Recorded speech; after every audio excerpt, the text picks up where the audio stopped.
Retargeting is one of those time-tested strategies that everyone knows they need to do, but few know how. And unfortunately, if you do it wrong, you actually have the chance to hurt your brand and not actually improve performance. I'm Silvio Perez, and in this video, I'm gonna show you my 5-step retargeting playbook that I've helped over 30 plus B2B SaaS companies implement. With that, let's get into the video. Step number 1 is to leverage as many channels possible. Facebook, LinkedIn, YouTube, Twitter, you name it, the more, the merrier. It's gonna vary company to company based on who you're trying to go after and where they are online. But generally speaking, for most B2B SaaS companies, I see them use LinkedIn, Facebook, Twitter, and YouTube as their primary channels for retargeting. Now, remember this, most B2B SaaS companies do not fail because of a lack of features. They fail because no one knows who you are and they don't know that you exist. Or if they did know that you exist, they don't remember you when it counts, and they're ready to make a decision of a company that they want to partner with to solve the problem that you solve. So staying top of mind is so important in today's world because attention is the ultimate currency. So with that, you want to leverage as many channels possible. So when your ideal customer goes to Facebook, they see you. They go to LinkedIn, they see you. They go to YouTube, they see you. They see you everywhere. And in their mind, they're thinking, my God, this company must be spending hundreds of thousands of dollars to stay on my newsfeed. And the reality is you're spending $100 a day across 3 platforms because you have such a small retargeting pool that you're targeting of these individuals who have interacted with your business in some way, shape, or form over time. So go ahead and install the tracking pixels from all these different platforms on your website ASAP.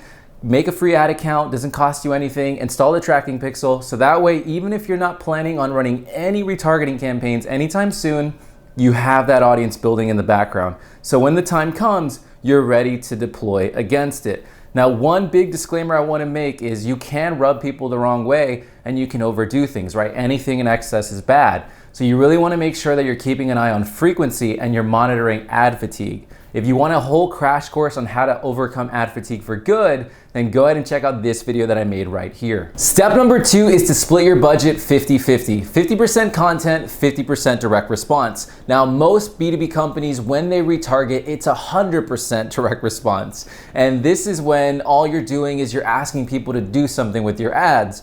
Most of the time it's, hey, can you sign up for a free trial? Can you get on a call for a demo? All you're ever doing when these people see your brand in their feed and your ads is they see you asking them for something, and it's a terrible experience. Imagine when you're amplifying your retargeting across channels and they see you everywhere, and the only thing they're gonna see from you is always you asking, trying to take from them versus trying to give. So instead, what you're gonna do is you're only gonna do that half the time. Half the time you can make an offer. You can say, hey, sign up for a trial, get a demo, sign up for an event, something where you're trying to get them to do something half the time. The other half, you are going to provide value. You're going to be an anomaly in their feed because nobody does this. And by doing this one small thing, you're going to stand out dramatically, and it's going to really help improve the engagement from your retargeting audience. So 50% of the time, you're going to give value. You're going to give content, ideally ungated and freely available in feed with no clicks required. So that way they can get all the value from their native platform. And you want to give this content freely. And obviously we're not a saint, we're in business to make money, I understand that. But by you giving this content freely, this content should benefit them. It should help them solve their day-to-day, make their lives easier. But obviously it's also related to what you do, but it's not directly you pitching your product. So if I had a marketing software, I could teach people how to be a better marketer, but I don't have to necessarily say, hey, here's how you do it with my software. It just happens to be, if you're looking for an easier solution, I have a marketing software that can help you out. But it's not a pitch fest all the time. So by splitting your budget 50-50, it's gonna allow you to further nurture this audience, create a great relationship with them, in addition to testing different offers and seeing what converts. So that's gonna be the second step, and that one little change is gonna have a dramatic difference in terms of the experience the end user is receiving with your retargeting campaigns. Step number 3 is to create your retargeting echo chamber. This is where we want to get hands and keyboard, and go into the ad platforms and start to build out our different segments of people that we're going to retarget. The trap most people fall into is they only retarget based on web visits. That is only one of many different segments that you can use to create your retargeting audiences from. So for example, if you're running retargeting through LinkedIn, you can do web visits, you can do company page visits, lead gen form opens, video views, people that have engaged with your posts, so post engagement. You have all these different options that you can choose from, and by creating these different segments outside of just web visits, you're gonna really dramatically increase your overall retargeting audience sizes. And this is really going to allow you to scale more effectively. A lot of us have a lot of great results from retargeting campaigns, but we're always just limited by scale because of the size. By using additional segments like this, it's going to allow you to really scale your retargeting efforts further. Now, adding on to that, you also want to make sure you're using different time frames. So I like to create different retargeting cohorts based on not just the segments, but also the time frame. So for example, 60 days of people who've watched 25% of a video or who have been to my website, 90 days, 180 days, and then even up to 365 days for certain segments. Now again, depending on your platform, some segments may or may not be available, but whatever it is available, you wanna make sure you're using as much of it as possible. So I'm actually gonna show you practically in LinkedIn ads how I would set up this retargeting echo chamber. So let's go ahead and jump right in. All right, so I'm here in the LinkedIn Ads Manager, and I'm gonna show you step by step how I would set up that retargeting echo chamber on LinkedIn. But I wanna really emphasize that this approach that I'm taking on LinkedIn is the same one that I would take for Facebook ads, for Twitter, for TikTok, Reddit, Quora, you name the platform, YouTube, I would do the same process. The only difference is the available retargeting segments will differ by channel. So for example, for YouTube, I can't retarget people based on if they've been to my LinkedIn company page. That's not a thing on YouTube, but I can retarget people who've been to my YouTube channel. So there is discrepancies, but the same approach will happen. I will create as many retargeting segments as I can, and I will break them out into different cohorts of time of when they've interacted with my company. And then I would put those into separate campaigns and I would see how it would perform. So let's go ahead and dive in. So go here into LinkedIn, go to plan audiences and go ahead and create an audience. And PS, subscribe for more videos. If you're getting a bit of value from this video, please let me know in the comments below. These are obviously like full-blown courses, if you will. I mean, we go pretty in depth here, so I really appreciate any feedback. So let's go ahead and click create audience here, and we're gonna retarget by these different segments. Now, where most B2B marketers go wrong is they only retarget based on this one segment alone, which is website, which is a real shame because look at all of these other amazing options you have available on how you can retarget people who've chosen to interact with your brand in some way, shape, or form. Now, where this is also, and this is a little bit of a side rant, is as pixels become less effective and privacy regulations and the, how third-party cookies are handled moving forward continues to increase, and with Google removing third-party cookies, the website retargeting audience will become more ineffective over time. So the reliance and the dependency to use native-based retargeting audiences will become more important because all of this is absent of third-party cookies because this is all considered first-party data to the platform as it's data they're collecting directly from you while you're using their actual property, their platform. So this is going to become even more important over time. Rant over, let's go into it. So let's start off with website here, and we're going to build our retargeting audience for people who've been to our website. Now for the naming convention, what I like to follow is I like to put in brackets remarketing, and then I'll put site visits for this one because it's a site visits audience.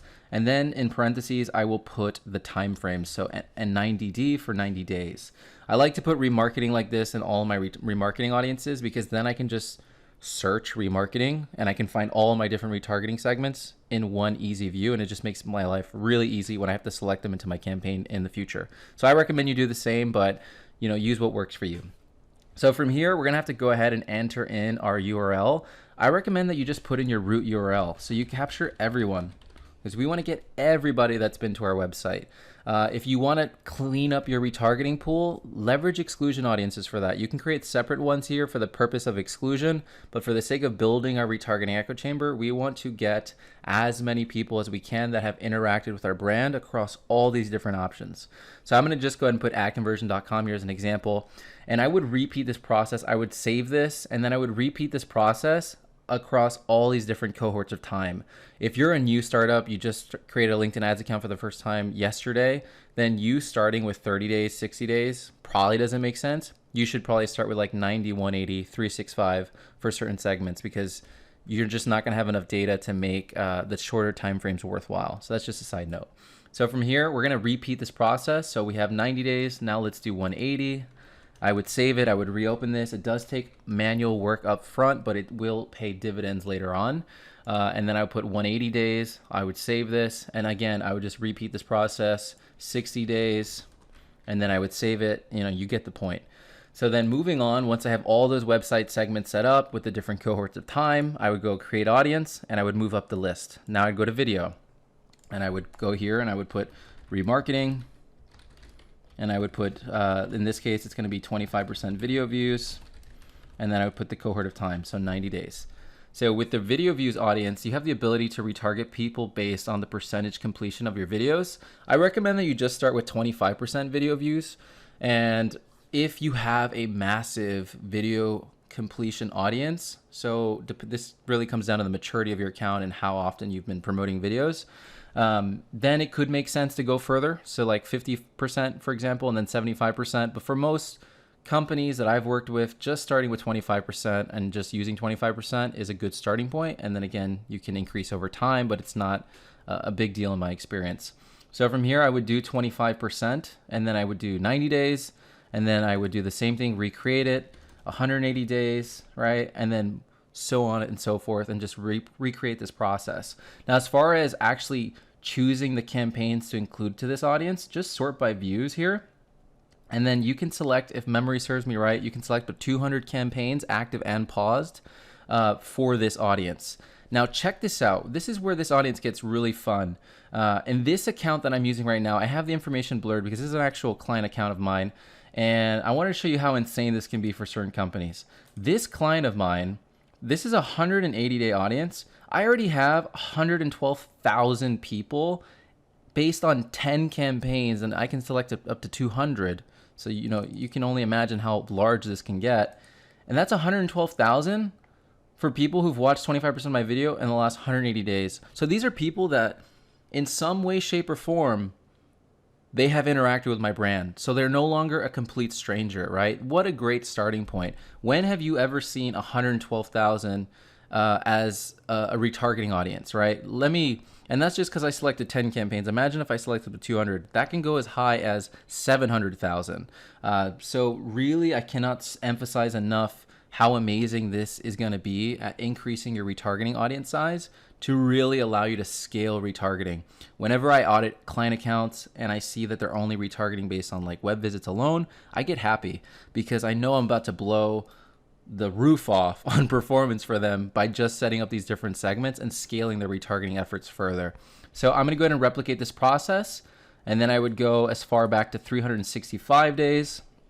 And one side note I want to call out as well when you're building these segments is you always want to make sure that you come back and you add in active campaigns in here. This is really important, especially if you're actively promoting video views, because this is going to make sure that when people are interacting with your ads that are live with your active campaigns, they're being dynamically put into these segments, and then they enter your retargeting echo chamber later on. So it's super important.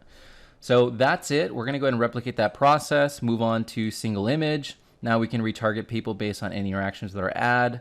And we're going to follow that same thing for 90, 180, 365, right? Sort by total engagements.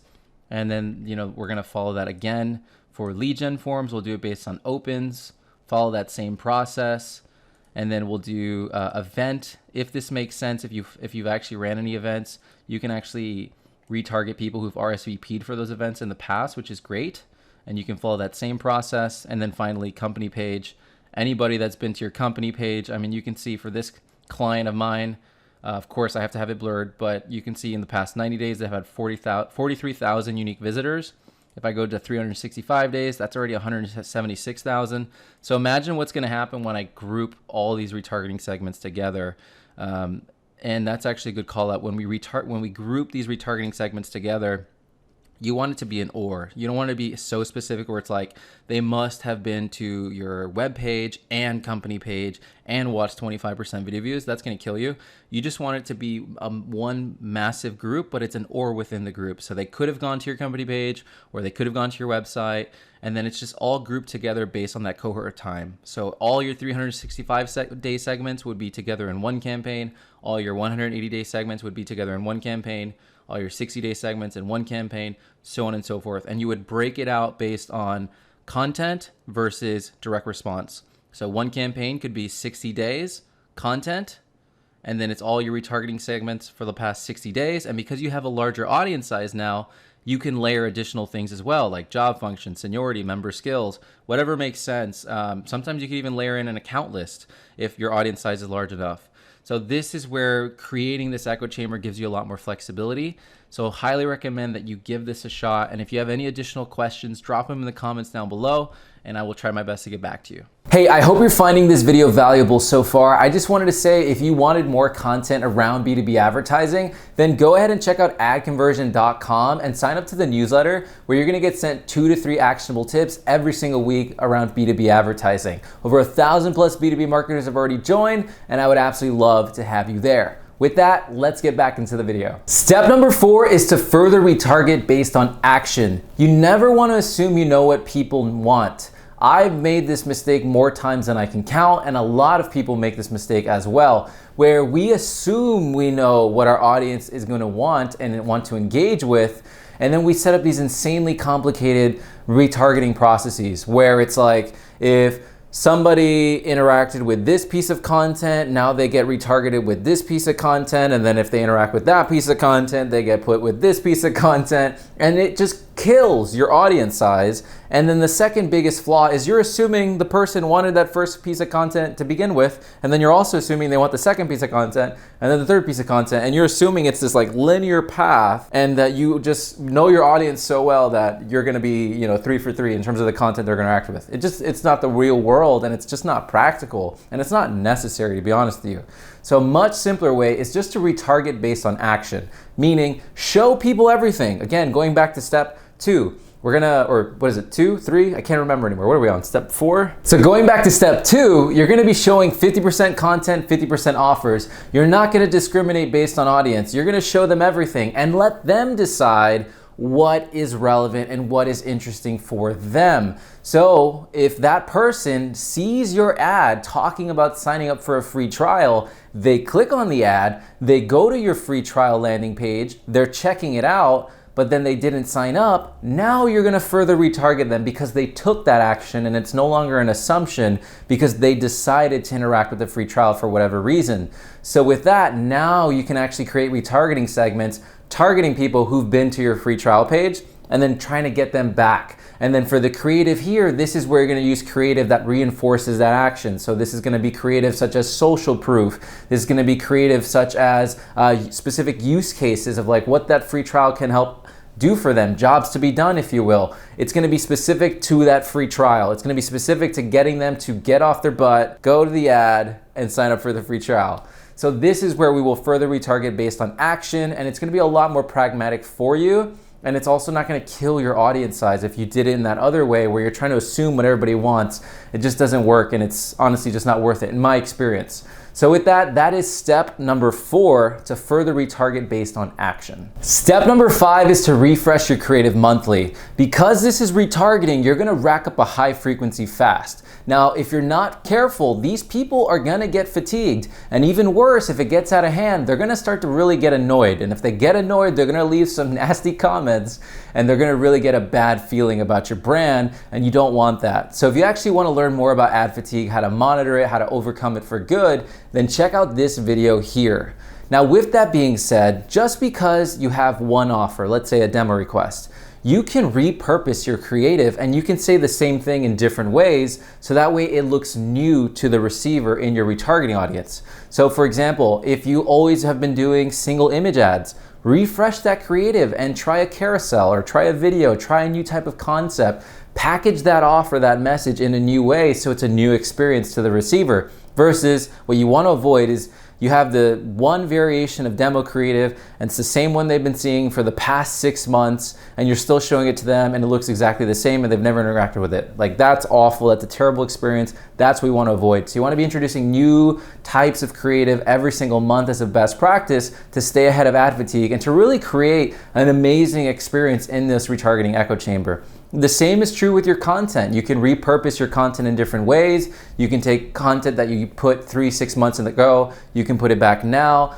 alternate with new content, and you can constantly be pulling in and out different content based on time frame, because most people, they're not going to remember the things that you posted 6 months ago. So you can take that as an opportunity to post it today, and so on and so forth. So you can just keep adding more content into your retargeting pool. All right, so just to quickly recap, step number 1 was to leverage as many channels possible. Step number 2 was to split your budget 50-50, 50% content, 50% direct response. Step number 3 was to create your retargeting echo chamber, set up those different segments based on interaction and time frame. And then step number 4 was to go ahead and further retarget based on action and not assumption. And then finally, step number 5 was to refresh your creative on a monthly basis. I hope you got a ton of value out of this video. If you can give it a thumbs up, that'll help out a ton. Check out these 2 videos here if you haven't seen them already. I think you'll get a lot out of it. And subscribe to the channel for future uploads. And finally, if you want more content around B2B advertising, then check out adconversion.com and subscribe for 2 to 3 actionable tips every single week. I'll see you in the next video. Take care.